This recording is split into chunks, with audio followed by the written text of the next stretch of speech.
listening to Proof Text, a Glossa House podcast by Dr. T. Michael W. Halcomb, Dr. Fredrick J. Long, Dr. Mario Melendez, Dr. Jennifer Noonan, and J. M. Smith. Welcome and enjoy.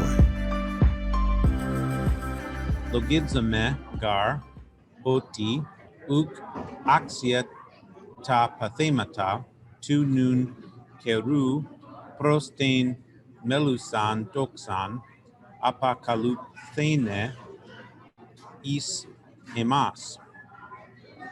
For I consider that not worthy, and so that is giving the content of the logizomai, and gar indicates strengthening. So this is supporting what was just said, and the reason he's supporting it is because verse 17 talked about us being co-heirs with Christ, if indeed we suffer with him, in order that also we'd be glorified with him. So there's like a two-step process that we have in relationship to Christ. And this two-step process actually is found at the end of Luke, when Jesus is explaining in Luke 24, explaining to the disciples that it was necessary for the Christ to suffer before entering his glory. And then Peter talks about suffering before entering the glory. So there's this understanding that we need to suffer now. As we identify with Christ, we suffer, but we're also going to be glorified. So we're suffering with Christ, but we will be glorified with him. And so this, in verse 18, Paul is substantiating, supporting why he views the suffering now as worth it. And he says, I consider that. And then we get the content of the consideration. The oti indicates the content. Now, what's found in the rest of it is a verbless clause. So there's no verb in no main verb in the oti clause. And what we have is a predicate adjective construction. The sufferings are not worthy. So axia is from axios, adjective, axios, axia, axion, to be worthy, or worthiness, worthy. It's worthy, adjective. So not worthy, and it's plural in agreement with ta pathemata. So the sufferings are not worthy. Now we're going to get further. That's the main sentence. The sufferings are not worthy. Now we're going to get a further description of the sufferings. The sufferings has a genitive modifier, tu nun keru, of the time, of the now time, of the now time. And so, what?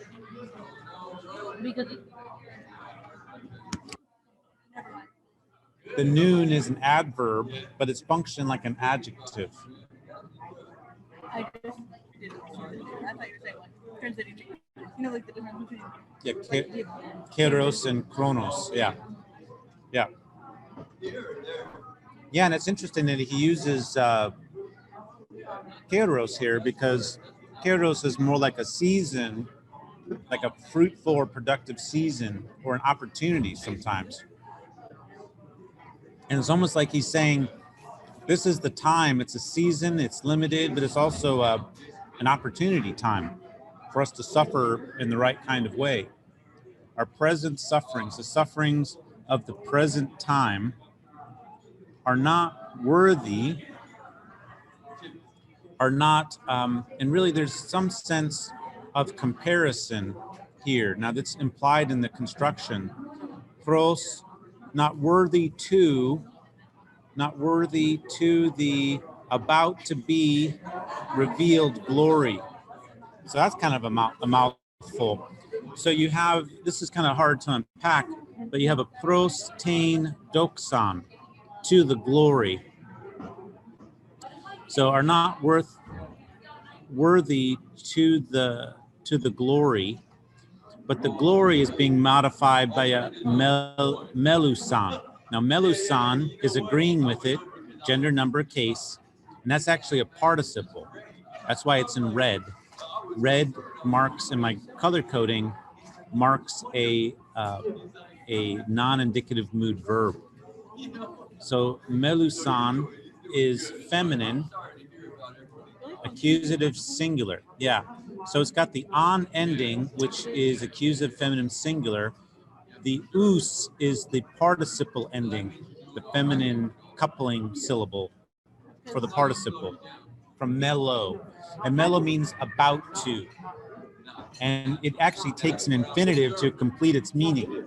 This verb often takes the infinitive to complete its meaning. So now that's why we have this infinitive, and it's a big gnarly infinitive, and it's aorist passive infinitive, to be revealed. It's from the verb apokolupto, to reveal, and now it's put into aorist passive, to be revealed. So altogether you have to the glory, about to be revealed, and then you have the direction of that revelation of glory to us, or into us. I mean, the to us or into us is interesting. I would have expected N in us, but it's almost like a phenomenon that's going to be given for into us. So it's the east may be marking up, like sometimes east is replacing N. And people will say that in the language, but I think what's happening is that they're stressing something. So east is ramping up the N. So it's marking direction, and maybe here it's even stressing in the inward nature of the glory that's going to be revealed into us. We're going to be reanimated in our bodies, so there's going to be something to be happening inside of us. So I think it's interesting to think about the prepositional options and what's implied or construed by one as opposed to the other. So Paul, he says altogether, for I consider that the sufferings of the present time are not worthy to imply, be compared to the about to be revealed glory into us or in us. All right. Mellow. Yeah. I feel like there is a most. There's a way that we see that verb that's used at the most common, but I can't remember what it is. So it's hard to formulate a question then. It usually takes the infinitive. It usually is something, is signaling something is going to happen in the future. Yeah. It often takes an infinitive. I mean, do you recall how mellow is formed most often? Mellow. Well, it'd be a liquid verb because it ends with lambda, mu, nu, or rho. And so it's going to cause it to do some things different when a sigma is added to it. It normally takes an infinitive to complete its meaning. Okay. Yeah, that's all I can think of right now. Okay, how about verse 19? Anyone want to read verse 19? Yeah, I can. All right. Welcome, Andy. I see you there. All right. Hi. Hagar. Apo paradoxia. Tes Theos. Ten apocalypse.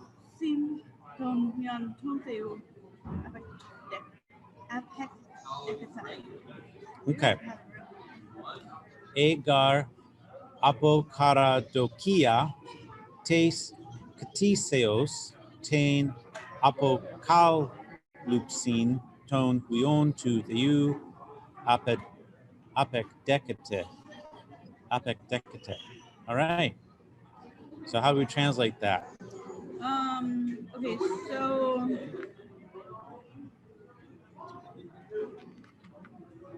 for the expectation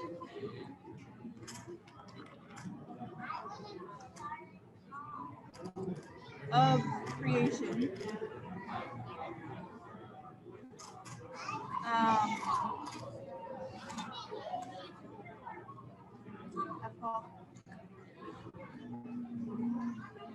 something I have to figure out how that works together. So for the expectation of creation, So there's the subject, the expectation of creation. yeah, Then you have accusative. I just Then you're looking for a verb, which is the very last word. that's what I was doing in my brain. I was like, okay, this is accusative. Where's the verb? Mm-hmm. For the expectation of the creation, and then after so okay. For the expectation of creation,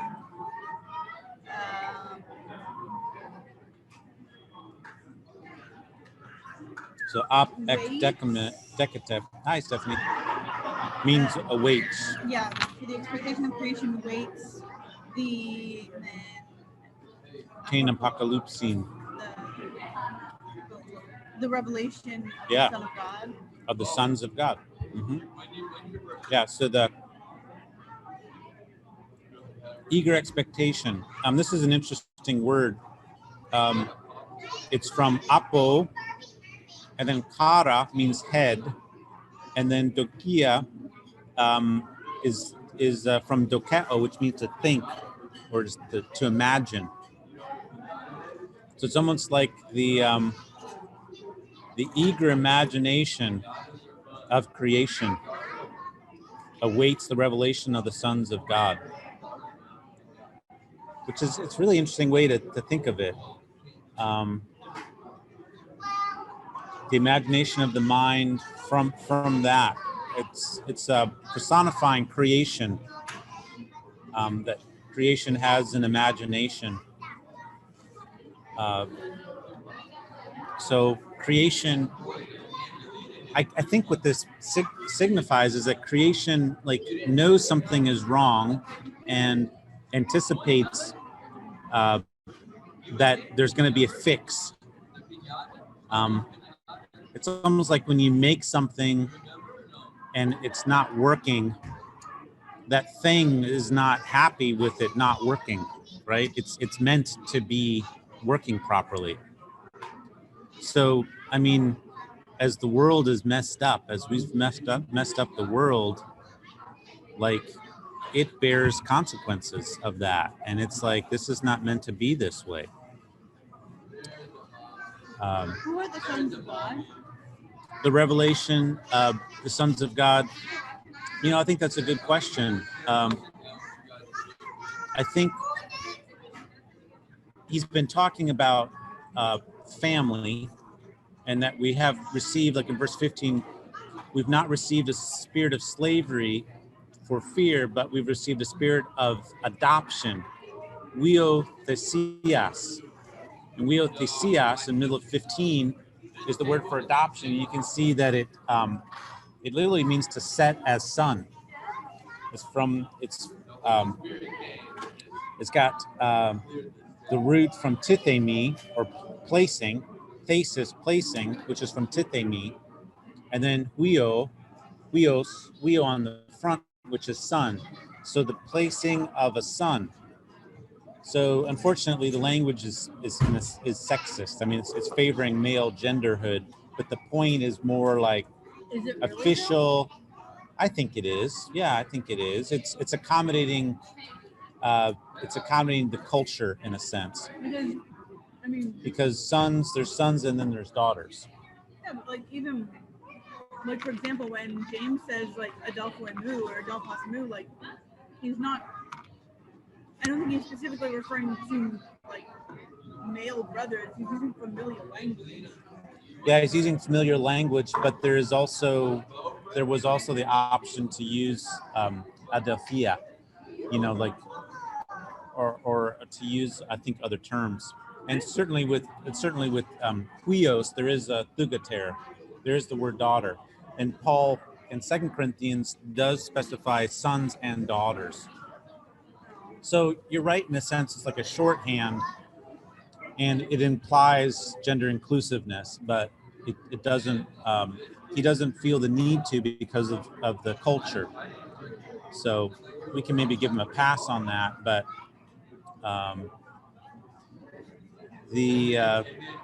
so sons of God includes also daughters of God. And these are people who are going to receive a resurrected body. Okay, verse 20. Anyone want to read verse 20? No, Dr. Long, I have a question of verse Sure. 19. Okay. So there are the kind of a lot of the compound words, the apple, Yeah. and then the apple car and apple egg. So the Paul is the kind of the, I don't know, is kind of repeated to emphasize something, or he just because one is kind of from and then it's out, it's kind of the. So I don't know. Did any some connection with these preposition or prefix? That's a good observation. So what Fen is noticing is that there's three words. The three most significant words have apo on the front of them. Op. And that would have been heard. Someone hearing this would have recognized that. I guess you'd have to maybe think about the cumulative effect. What's the cumulative effect of having this apo? Is it all pointing in the same direction? I don't know.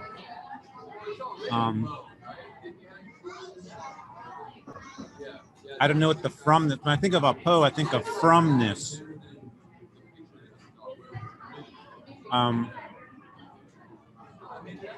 So Revelation, apocalypsis, kalupto means to hide. So the apo means to come out of hiding. Ap ekdekome means to await.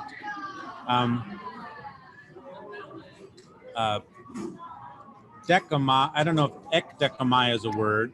We could look at whether ekdekomai, I think it is. There it is. Ekdekome means to receive, to wait in a state and await an event or arrival of someone, to expect.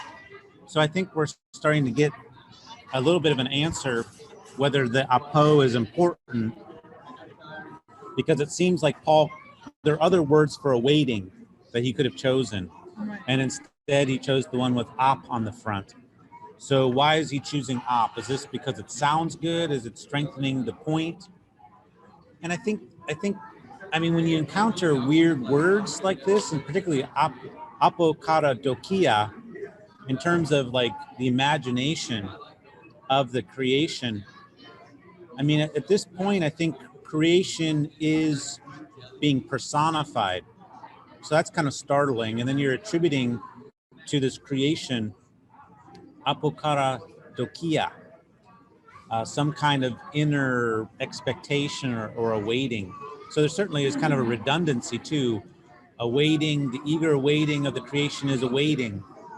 So you're having redundancy, at least overlap of meaning. When dealing with apo as this, I guess a basic preposition, like reference to using that over different prepositions denoting. Well, so Emily's question is, what does apo construe as opposed to another preposition? Like, what does it mean as opposed to another one? The other one that's close to apo is ek.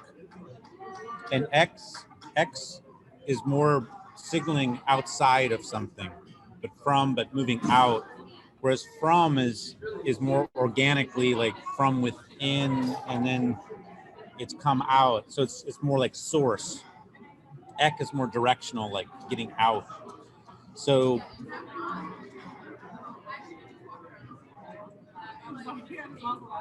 you had it a little. Yeah, origin, from something. Separation marker. Separation from, like it was a part of something. Ek is more out and more emotional. So yeah, yeah. Well, good question, Fen. I think we've kind of walked around that a little bit. I think something is definitely going on there. All right, how about verse 20? Someone want to read 20?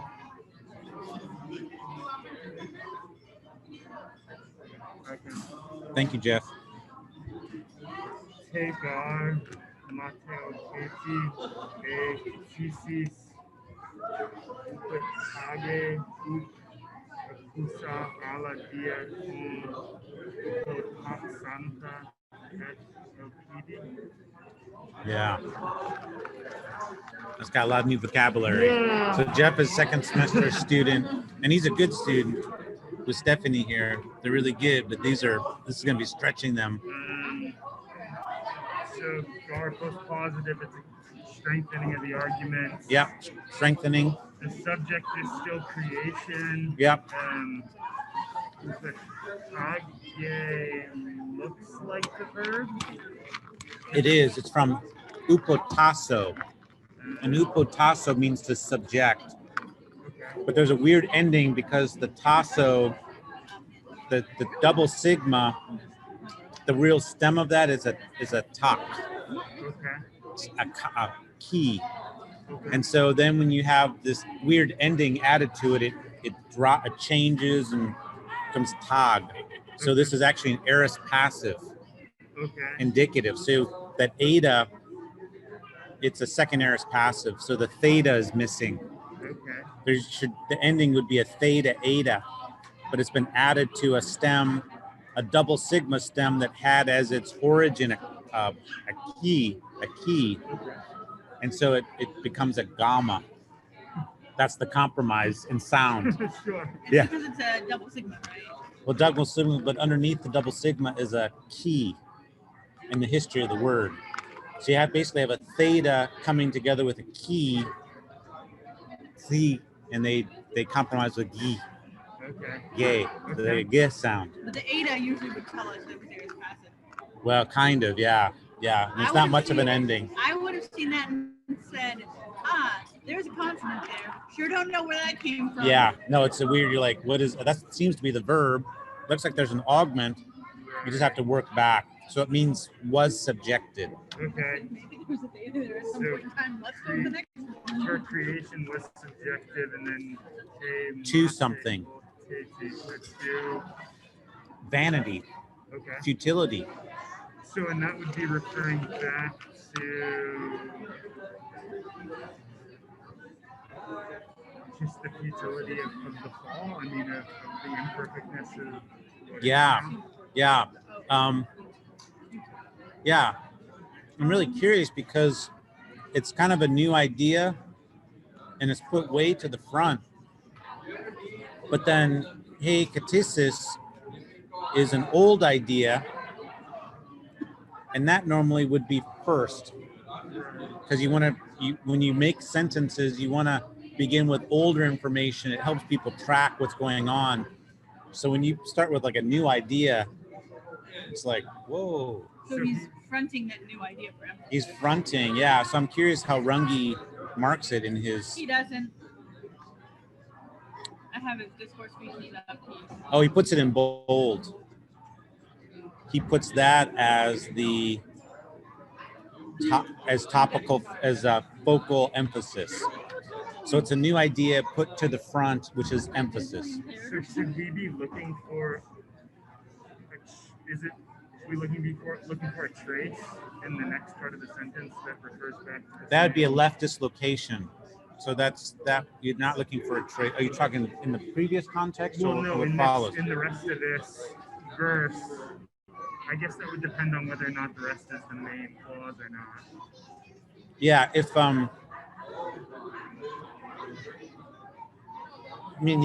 you're asking a great question. So Jeff is asking, should we be finding a trace of this?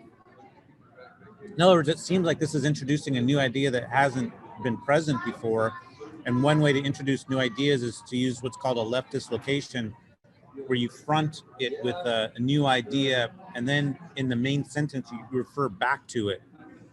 But he's not doing that here. And it may be because this is a gar clause, strengthening. But we're gonna see that the vanity, the idea, is going to receive substantiation in verse 21, I think, because of the OT clause. So it's almost like this is a tight little cluster that's supporting it, but it's a complex idea. So he's got to support it with a. So he's chosen not to use the leftist location, probably because it's strengthening. And remember that leftist locations usually mark some kind of discontinuity, and maybe he doesn't want to do that here. But it may be that the idea of futility is implied in the eager expectation. So it's kind of, it's not old information, but it can be readily implied from the context. Okay. But yeah, it's difficult to unpack why he's fronted it, but it is for stress. Okay. I mean, it's not leftist.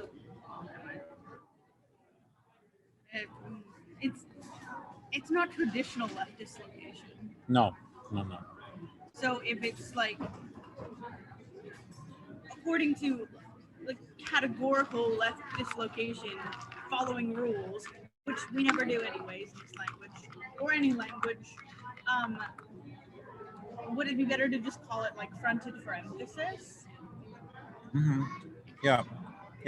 And then Runge would call it focal emphasis because it's new information that's put to the front. Okay, then we get ekusa, which really is it should be in red as a participle. Is that a in present active participle with the feminine? It is. But if you look in the lexicon, they give it like it's an adjective. Yeah. So in the history of the language, this word was used so much, this verb was used so much as an adjective that in our lexicon, we just chose to say it's an adjective. okay. So it listed as ekon, masculine, own, Okay. usa, feminine, and then on, neuter. Okay. So it's there's a few verbs like this that are used so commonly as participles, as adjectives, that they're listed in our lexicon as adjectives, Okay. but they really are participles. Not willingly.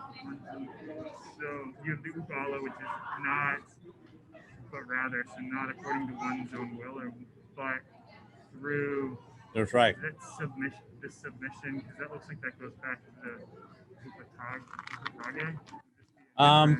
It's actually debatable what it refers back to, and it's not dia with the accusative. I mean, genitive, which would be through. It's dia with on account of. On account of. And then it's a substantive participle. On account of the one, and there's that verb hupatasso, but now it's. That is submitting. Yes, the one submitting it implied. The one submitting it.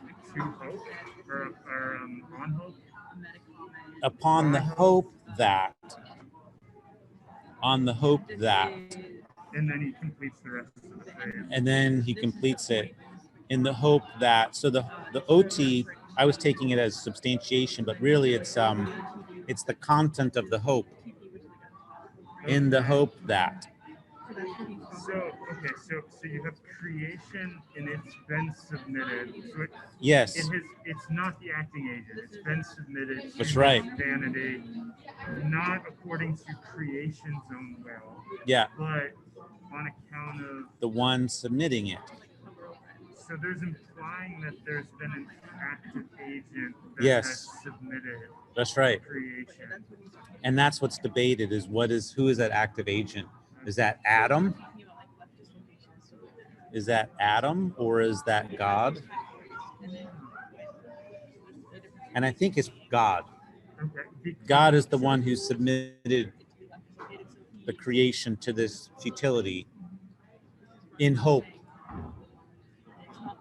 And it's because of that FLPD that gives it sort of a positive. Yes. Okay. Yeah, that's right. So the FLPD gives it a kind of a positive spin in the hope that also, so now we're in verse 21, otike, also creation itself would be freed. Elev thero thesete. That's a big verb form. The ending is as long as the verb itself. Thesete. That's the ending. Future, passive, indicative, third singular. Thesete. So this is the verb elev therao, to be free. I free, or I am free. So in the hope that also creation itself. Now this avte, third word in verse 21, is an intensive use of the third person personal pronoun. Normally, right, the third person personal pronoun would be he, she, or it, and then they. But there are 50 uses of this intensive use and 50 of the identical use. They each have 50 uses, occurrences where this third personal pronoun has a different, is used adjectively. And here it's called the intensive use, and it means itself. If it had the article in front of it used attributively, then it would mean same. Is that how you tell sameness is the article? Yes, that's the rule. You know, I Attributive have position? for so many years in my life. It's as simple as that. So There's a couple many cases years. where it's like, but those are exceptions. And you should be used to that with Greek. Yeah. In the hope that also creation itself would be freed from the slavery of decay. From the slavery or the servitude of decay into the freedom of the glory of the children of God. Well, there's a big genitive pileup. Freedom of the glory of the children of God. And there you have gender neutral children. So sons of God. But sons and children are communicating two completely different things. Is it? Okay. One's adulthood, one's more like not adult, but belonging. Yeah, it's kind of interesting. Well, because I mean, Sonship is adult legal age, whereas technon are not. So I don't know. I think when Paul talks about children of God, he's talking about something different than when he's talking about sons of God. okay. I probably shouldn't have said that because I don't have really a great theological reason for that. No. I just Choice implies meaning. Yeah, so Emily is saying sons of God is different than, it's construing something different than children of God is. And I would agree with that. But to me, it's kind of weird that he switched to a non-legal status. I think a technon. Maybe I'm confusing that with pice. So maybe technon is a generic term of legal status. But I'm glad he's made it gender inclusive at this point. Would he change it if creation is now being incorporated into it? Or is he just making a comment about creation being contingent upon the children of God? Or is he incorporating creation into it? Well, I mean, he's separated it out. Creation has been separated out, personified. And somehow what's happened, if I'll try to answer it this way, that God has made it that creation suffers the plight of humans, but it also is going to suffer. It's also going to suffer or bear the positive consequences of their redemption and freedom and glorification. So creation is kind of going along with what's happening. And so I think it's really interesting. What is Paul talking about here? Is he just making the observation that we all kind of see, is that the world is just kind of messed up? Even the animal kingdom is messed up. Well, that's Romans 1. The world is Yeah, messed up. well, the human world is messed up. But now is he saying that there's a broader messing up, that this was allowed in God's plan, that creation didn't do this on its own, but was submitted to this with the hope that that it will be set free from this corruption and decay when the glory of the sons of God, the freedom of them comes to be. Yeah, so he's focusing on creation here. I'm wondering where he's getting these ideas. Like, is this Jewish wisdom? Is he? I wonder what's informing his thought here. Is this coming from biblical, Genesis? I'd be curious to know where he's getting this. He's gonna go on even more in verse 22. He's gonna substantiate that. Idamen gar oti, for we know that. There's a meta comment. We know that pasa e ktisis, all the creation, sustenadzi, groans together. Ke sun odini, suffers agony together. Akri to noon, until the present time, until now.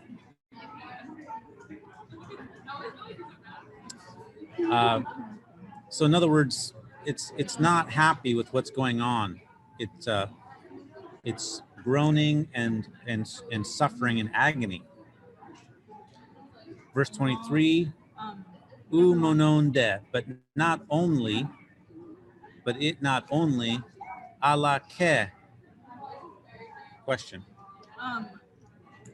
Mungi calls, starting right after the meta comment, so Gamarti then Pasahake as the beginning of a counter.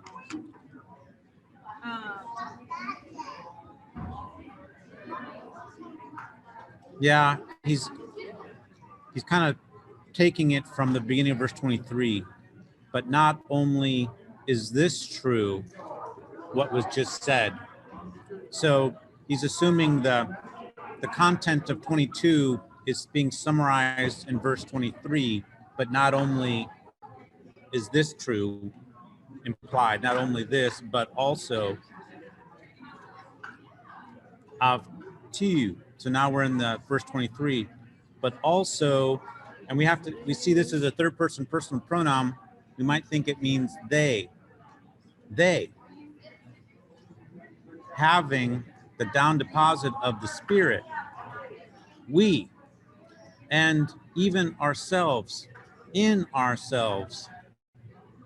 So what's happening here is this of tu is a intensive use of the third person personal pronoun. So we saw this intensive use in verse 21, feminine, creation itself.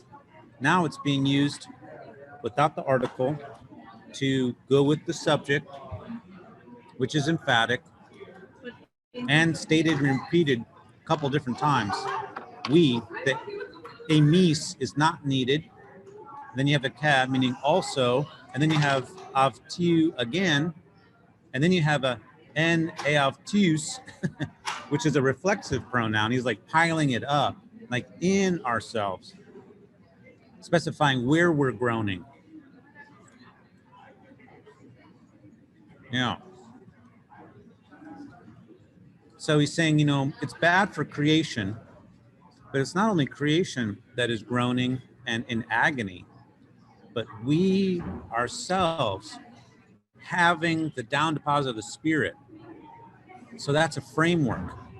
That's a pre-nuclear circumstantial participle, the tain aparkein tu pneumatos, the down deposit or first fruits. Really, I should say first fruits. Down deposit would be arabon, the first fruits of the Spirit having. So this is the framework. Having the first fruits of the Spirit, we groan. And then explanation of this groaning is found in the ap ek dek amini. That's the verb that we saw above. That Fen said, hey, it's got a lot of apos. So there's the verb awaiting. And then what they're waiting is the adoption, the weothesion. That's a post-nuclear participle, which is explaining why the groaning is taking place. Why are they groaning? Why are we groaning in ourselves? Because we're awaiting adoption. We don't have it yet. And then that is then followed by a comma. And what is that clause, that phrase at the end? What kind of phrase is that? Tain apa lutrosin to somatos emon. So you have a comma, and then you have this phrase. It's a noun phrase.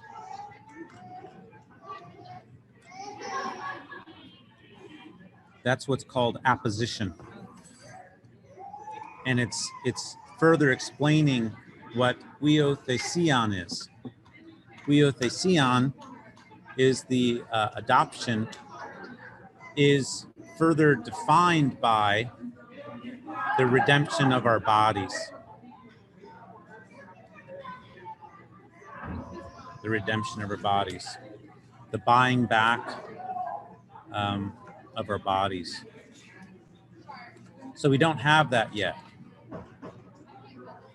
And so Paul is linking that sonship or the adoption, that somehow this adoption is not realized until we get our bodies back.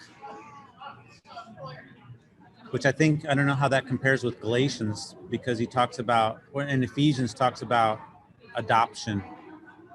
But here, it's almost like he's saying it's not complete until we get that body back. We don't quite have it visible yet. We're awaiting it. We have the first fruit of the Spirit, so the Spirit guarantees it. Paul elsewhere calls it a down deposit, financial term. Here he's using arcane, that's from the Gospels, I believe, or it's like it's an agricultural term. So you have an agricultural term used as a first fruit. I think it's a festival term. So we have the first fruits of the harvest from the Spirit, but we're still awaiting the adoption, the redemption of our bodies. Yeah, verse 23 just says lots of stress on us. Like we're straining, we're groaning. So Dr. Long, can I ask a question? What we have now and what we're awaiting, we're groaning in the meantime. Yes, Fen. I just wondering, it's kind of the verse 21 and the verse 23, it's kind of the relationship. So it's kind of the verse 23 is just a kind of the intensify the verse 22, yeah? Because kind of the main verb, but still is that we need to just go back to the 21 or 22 is a kind of we know. That makes sense? I missed the first part. So 22 and 21. So my question is the 23 just to intensify the meaning of the 22, or just a kind of the individual tense? Because kind of here maybe 22 and 23, the main verb is just that we know and that. That makes sense? Yeah, I think how I'd respond to you, Fen. So Fen's wondering about what's the connection between verse 23 and 22. I think 23, it has the de. So that de is making there's a new development there. And that new development is being made by way of an Allah construction. So the new point is that it's not only the creation that is groaning and in agony, but we ourselves are are groaning. So that's the new point that's being made. and it's being made by way of not only, but also. So there's a lot of correlative emphasis. I mean, when you hear that in Greek, you got adverb, adverb, conjunction, conjunction, adverb. U monon de ala ke. And then you just have the repetition of these pronouns. Autu, emis, ke autu, and eautus. Yeah, so that's how I think I would respond to that. So we're really being pinched. We really feel the pain of this because of what we have, but then of what we're awaiting. And we're in the in-between. We have this, but we're waiting, and so we're in between, and that's what's painful for us. Yeah. And then verse 24, te gar elpidi, eso themen. Now that's within your grasp, I think. It's kind of stretching you a little bit, you second semester Greek students. Te elpidi. So that would be, well, eso themen is aorist passive. Good. And it's first person plural. Yeah. Mm-hmm. So we were saved. Yeah. For we were saved. Yeah. And then it's we were saved. Dative, and it could be, my guess is it's a dative of means or instrumentation. By means of hope. By means of hope. Or it could be advantage for this thing we were saved. Mm-hmm. Yeah. For towards, to, advantage. Or cause, because of. I guess if it was hope. Because he's already defined hope, right? We were saved for the purpose of hope, maybe dative of purpose, or by means of, or because of this hope. And then he defines, would he then be defining hope in that next clause? Yeah. Well, he's explaining more about the hope, because we already know what the hope is. Elpis de. But hope, blepomene, seen, that's a present middle passive participle, feminine nominative singular. Hope being seen is not, uk estin is not elpis. Mm-hmm. Gar, ogar, that which. And when you have a clause that begins with a relative pronoun, try that which. It helps you get it going. For that which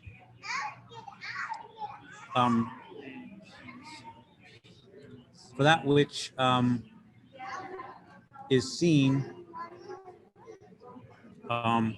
who hopes. Oh.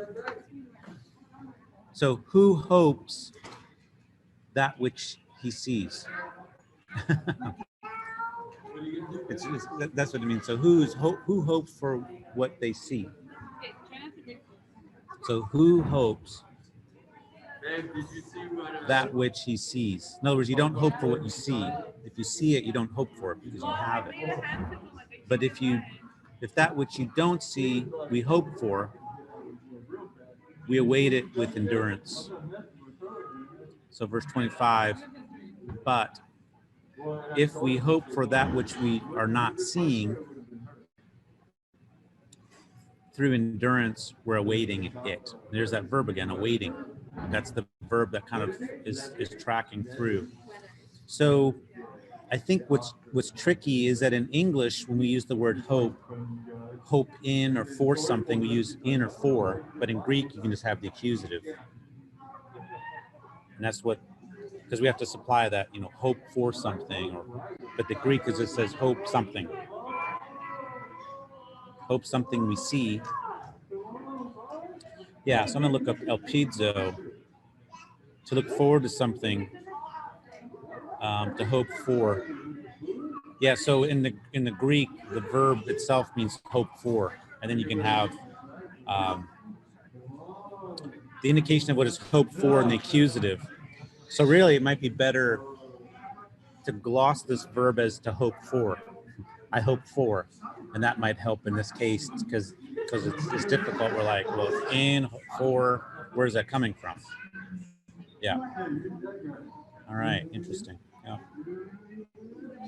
So what kind of dative is that? That's a good question. What kind of dative? To hope, we were saved in hope. I think it might be a dative of space, dative of realm. We're saved into this realm of hope because it already existed, right? Because this hope already exists, right? The one who subjected it did so in hope. And I'd say this is God in his foreknowledge, knowing that he knows how it's going to work out, but he's allowed creation to go hand in hand with us. Like as we fall, creation goes down too. But creation's like, I'm not happy with this. And we're not happy with it either. You know, so yeah. We're not there yet. We're anticipating, we're awaiting it. And this word upomone at the end of verse 25 there, that's a great word for a word study. Like to endure. Like under what conditions do you endure? Why do you endure? What makes it possible? Yeah, it's a Christian, it's almost like a Christian virtue to endure through hardship. It almost is something that I don't know if it must have had broader social value, people enduring through hardship, but it really is something that is found across Christian literature in interesting places. Do we know what was going on in this time in Rome, like geologically? Like, is there any connection with the groaning? Because oftentimes, in our present context, when we look at things like natural disaster, there's a sense where we explain it as the broken. Like, people talk about it as groaning. Yeah. It's like, was there something that they were dealing with that would give context to why he so strongly is emphasizing creation at this moment? Yeah, I think that's good. So he's writing this Romans probably around, I think it's 59. So what's happening? Nero has become emperor. He's getting crazier and crazier. He's going to kill his mom soon. Then he really goes off the deep end. There are famines taking place and earthquakes. So Judea, part of the reason why he's getting money from the Gentile churches and then sending it back to Judea is because there's a lot of famines.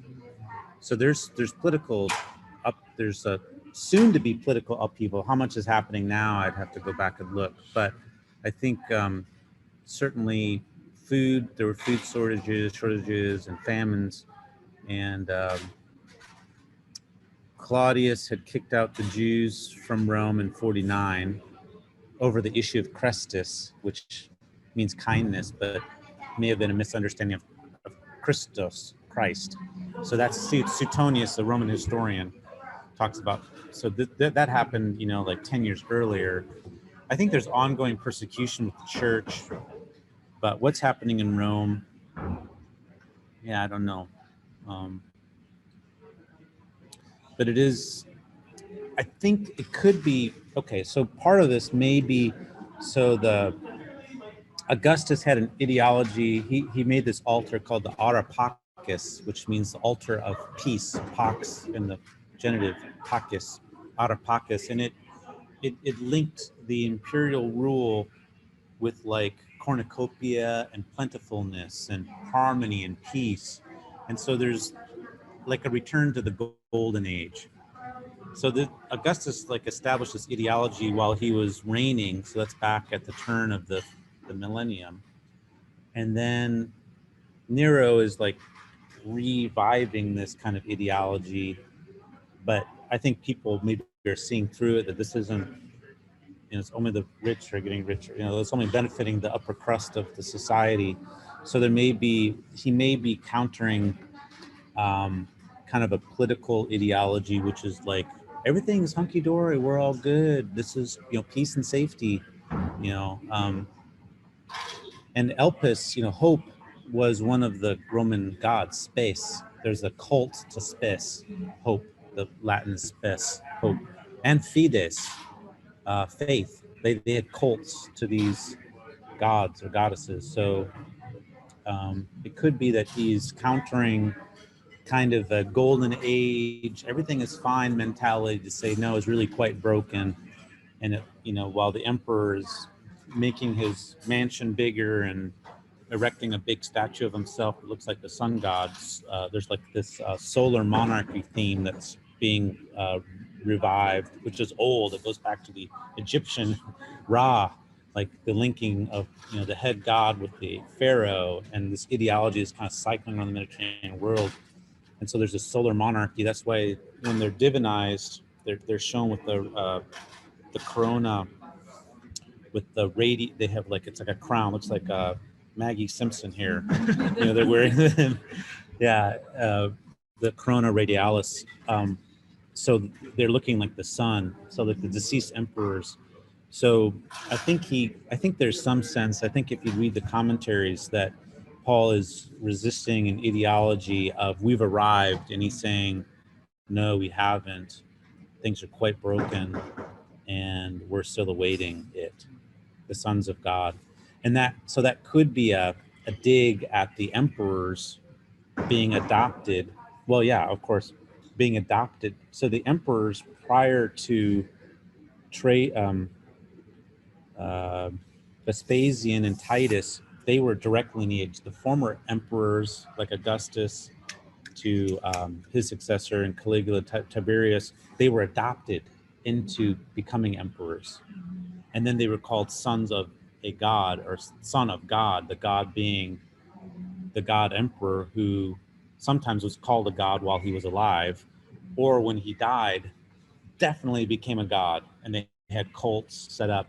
In the Greek East, they were worshipped as gods while they were alive, theos. They weren't allowed to be worshipped as gods in Latin area, the Roman area, until they were actually dead.